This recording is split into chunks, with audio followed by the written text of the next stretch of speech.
This is 7 National News, and in our top story. The UAE Vice President, Prime Minister and ruler of Dubai, His Highness Sheikh Mohammed bin Rashid Al Maktoum, has received Pope Tawadros II, Pope of Alexandria and Patriarch of the See of St. Mark, and his accompanying delegation at Zabil Palace.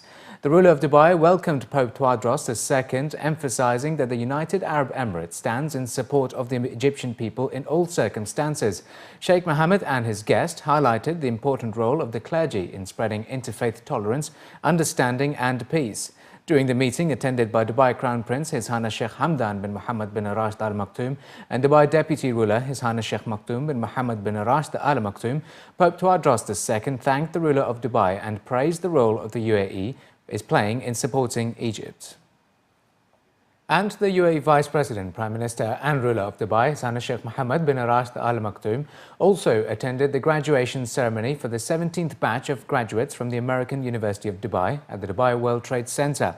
His Highness was accompanied by Dubai Crown Prince His Highness Sheikh Hamdan bin Mohammed bin Rashid Al Maktoum and Dubai Deputy Ruler His Highness Sheikh Maktoum bin Mohammed bin Rashid Al Maktoum. In his speech, AUD's Vice President Ilyas Bousab thanked the ruler of Dubai for patronizing the graduation ceremony, highlighting the valuable lessons the generations to come draw from the far-sighted vision of the wise leadership of the UAE to take on future challenges and hardships. This year's special guest and speaker was Gordon Brown, the former British Prime Minister, who delivered a speech in which he praised the many philanthropic initiatives that originate from the UAE. In remarks towards the end of the ceremony, AUD President Dr. Lance de Massey thanked the ruler of Dubai for his patronage and support of AUD and the education sector in the UAE. A local charity is aiming to improve education for more than 1 million school children in India over the next 3 years. Dubai Cares has teamed up with Indian NGO Pratham Education Foundation to provide support for pupils in grades 1 to 5 in 150,000 villages across 6 states. The charity stated in local reports that across India, inadequate teacher qualifications, support and motivation, high absenteeism, flawed teaching methods and lack of diversity in languages spoken by staff led to a lack of incentives for pupils to stay in school. A key aim of the initiative is to reduce the number of parents who pull their children out of school to help provide for the family. Through financial aid to Pratham and the Read India 3 program, Dubai Cares is helping to provide after-school support for underperforming pupils in grades 3 to 5.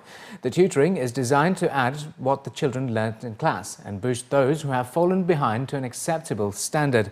It will also target students in grades 1 and 2 and provide year-round classroom support so that they will have the best possible chance to excel in later education.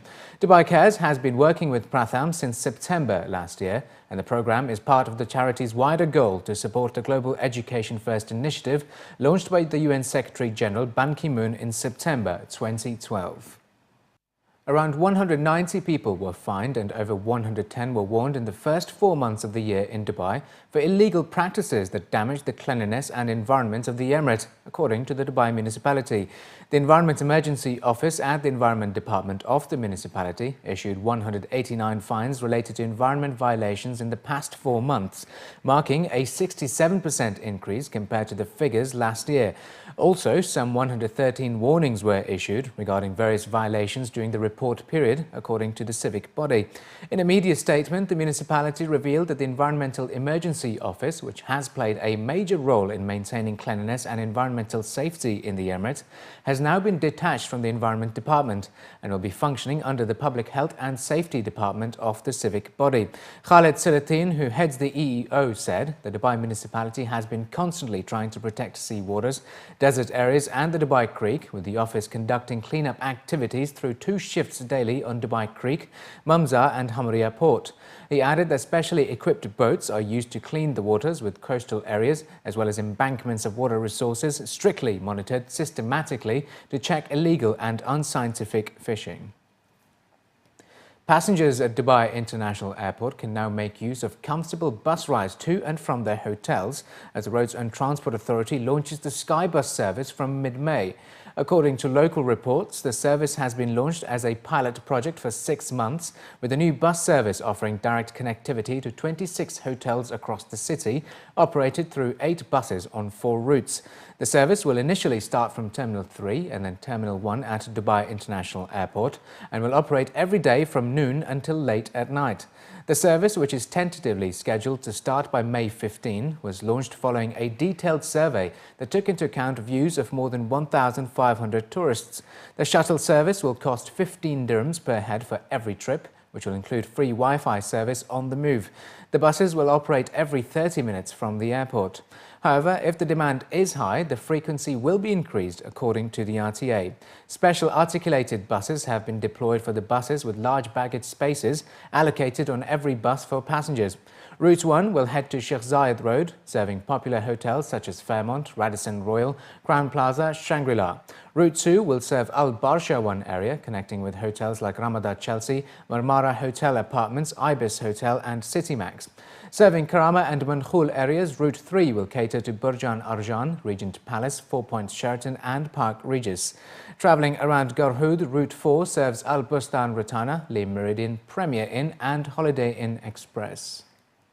And finally, in the bulletin, school children at a young age have many aspirations for their future careers. However, around 500 students from schools around the UAE got a chance to test their creativity and run their own Formula One teams in a competition. More than 70 teams from different schools took part in the International F1 in Schools competition, where they were responsible for running their F1 teams as an enterprise project. They applied their design and technology skills to manage the budgets, market and brand their enterprises, as well as seek sponsorship whilst they created their miniature compressed air-powered balsa wood F1 cars to be raced in the competition. The teams have been participating in the professional, rookie and primary bloodhound categories over the 3-day event, which will allow them a chance to represent the UAE in the world's F1 in Schools finals to be held in Abu Dhabi later this year. According to the organisers, the event shows that F1 is more of a community event than just a sport, as it develops the children's teamwork and leadership skills. This is a very good channel to engage the students at a young age and give them some elements of the F1 experience. So you will find the teams come together and really function as an F1 team, from the driving elements, from the design, from the financials. You will have one of the team members responsible for the financials, putting the budget together, get sponsors, and enable all of this to happen. So we are really excited about it. It gives them education element that's associated with what they get in schools, in addition to a real-life experience. The participants, aged between 9 and 19, are required to form a team and decide job roles to run the projects, which includes roles of a team manager, manufacturing engineer, design engineer, graphic designer and resource manager. For the students, the event offered an exciting opportunity to test their engineering and IT skills, to learn about the physics and aerodynamics of their creations, together with marketing and media skills, and apply them in a practical and competitive way. So with our team, we wanted to go with blue, obviously with like the ocean palette, but still remain a professional looking team with a sleek design and just basically looking as eye-catching as possible. The car has an aerodynamic plow. It is called nicknamed the plow by our car designer. And the reason for the plow is instead of cutting through the air or piercing the air, instead it pushes the air down towards the base of the car and then it cuts through the air. So it just minimizes drag and makes the car easier to go through the air. And hopefully we'll get a fast time. The most aerodynamic thing is a bullet, and we tried to base the body mostly on that. And then we came up with our very own front wing, as we are allowed to do according to the rules. And we looked at the rules thoroughly, hours and hours and hours. And then we came up with the car design. It's perfect length, it's perfect weight, it's awesome. This is my 3rd year doing F1. And whenever I come, I'm always nervous, but I always know that we're always going to succeed in some level, even if we don't win anything. When designing the car, we tried to make it as aerodynamic as possible. We did lots and lots of research on how to make it really aerodynamic and reduce drag. Considering sponsorship, it was definitely very difficult to get sponsorship. We tried lots and lots of companies, but obviously lots of big companies would not want to sponsor a small group doing a school project. But luckily we came across Abu Dhabi Terminals, who generously offered us full sponsorship as they were very interested in the project, and we're very grateful for them.